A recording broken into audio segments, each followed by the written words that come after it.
جس کی عمر 17 سال تھی اپنے جال میں پھانس لیا اور ایسی والہانہ اور بےتابانہ محبت کا اظہار زبانی اور عملی طور پر کیا کہ لڑکا اپنا آپ اس کے حوالے کر بیٹھا۔ 2 درپردہ ملاقاتوں کے بعد اس نے بھی اسے بتا دیا کہ ایک نوجوان اسے بہت پریشان کرتا ہے اور اسے اغوا کی دھمکیاں دیتا ہے۔ لڑکے کا خون جوش میں آ گیا۔ اس نے پوچھا کہ وہ کون ہے، تو لڑکی نے اس سے کہا کہ اگر اس نے زیادہ پریشان کیا تو بتاؤں گی۔ اسی شام وہ اسی لڑکے کے بڑے بھائی سے ملی اور اسے کہا کہ وہ نوجوان مجھے زیادہ پریشان کرنے لگا ہے۔ وہ تمہارے متعلق کہتا ہے کہ اسے میں ایسے طریقے سے قتل کروں گا کہ کسی کو پتہ ہی نہیں چل سکے گا۔ لڑکی نے کہا تم خنجر اپنے پاس رکھا کرو۔ دوسری شام کی ملاقات میں اس نے چھوٹے بھائی کو اسی طرح مشتعل کیا اور اسے کہا کہ وہ خنجر اپنے پاس رکھا کرے۔ چنانچہ دونوں بھائی اس حقیقت سے بے خبر کہ وہ ایک ہی لڑکی کے جال میں پھنسے ہوئے ہیں، خنجر اپنے پاس رکھنے لگے۔ لڑکی دونوں سے الگ الگ ملتی رہی۔ صرف 5 دنوں میں لڑکی نے دونوں بھائیوں کو پہلے حیوان پھر درندہ بنایا۔ اس شام اس نے بڑے بھائی کو شہر سے ذرا باہر ایک اندھیری جگہ ملنے کو کہا۔ چھوٹے بھائی کو بھی اس نے وہی وقت اور وہی جگہ بتائی اور دونوں سے یہ بھی کہا کہ وہ نوجوان جو مجھے پریشان کیا کرتا ہے آج کہہ گیا ہے کہ شام کو جہاں بھی جاؤ گی مجھے وہاں پاؤ گی، میں تمہارے چاہنے والے کو تمہارے سامنے قتل کروں گا۔ لڑکی نے کہا میں نے اسے کہا ہے کہ اگر تم اتنے دلیر ہو تو شام کو اس جگہ آ جانا، اگر تم نے اسے قتل کر دیا تو میں تمہاری ہو جاؤں گی۔ یہ دونوں بھائی خونریز مارکا لڑنے کے لیے تیار ہو گئے۔ شام کو بڑا بھائی خنجر لیے اس جگہ پہنچ گیا جو اسے لڑکی نے بتائی تھی۔ اس نے ایسی استادی کا مظاہرہ کیا کہ جگہ اندھیری کا انتخاب کیا اور یہ بھی خیال رکھا کہ دونوں بھائی اس کے پہنچنے سے پہلے ہی اکٹھے ہو کر ایک دوسرے کو پہچان نہ لے۔ وہ وہاں پہنچی تو بڑے بھائی کو وہاں موجود پایا۔ اسے بتایا کہ وہ نوجوان میرے پیچھے آ رہا ہے۔ بڑے بھائی نے خنجر نکال لیا۔ فوراً ہی چھوٹا بھائی آ گیا۔ لڑکی نے بڑے بھائی سے کہا کہ وہ آ گیا ہے لیکن میں نہیں چاہتی کہ خون خرابہ ہو، میں اسے کہتی ہوں کہ وہ چلا جائے۔ یہ کہہ کر وہ چھوٹے بھائی کے پاس گئی اور اسے کہا کہ وہ پہلے سے موجود ہے اور اس کے ہاتھ میں خنجر ہے۔ چھوٹے بھائی کی عقل پر جوانی کا تازہ تازہ خون سوار تھا۔ اس نے خنجر نکالا اور اندھیرے میں اپنے بھائی کی طرف دوڑ پڑا۔ بڑے بھائی نے حملہ آور کو اتنی تیزی سے آتے دیکھا تو وہ بھی تیزی سے آگے بڑھا۔ بھائیوں نے ایک دوسرے پر رقابت کے جوش میں بڑے گہرے وار کیے۔ وہ گر کر اٹھے اور ایک دوسرے کو لہو لہان کرتے رہے۔ لڑکی انہیں بھڑکاتی رہی۔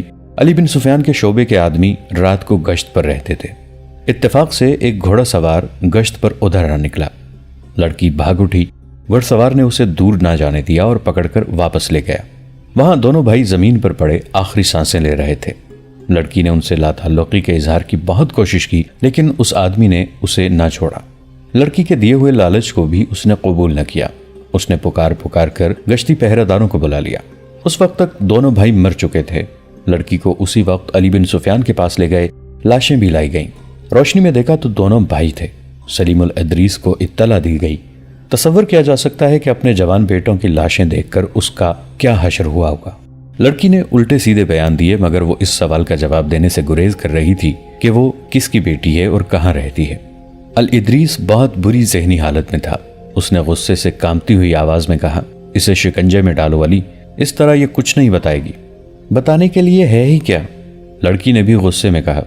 بڑے بھائی کی لاش کی طرف اشارہ کر کے بولی اس نے مجھے بلایا تھا، میں چلی گئی، اوپر سے یہ چھوٹا بھائی آ گیا، دونوں نے خنجر نکال لیے اور لڑ پڑے۔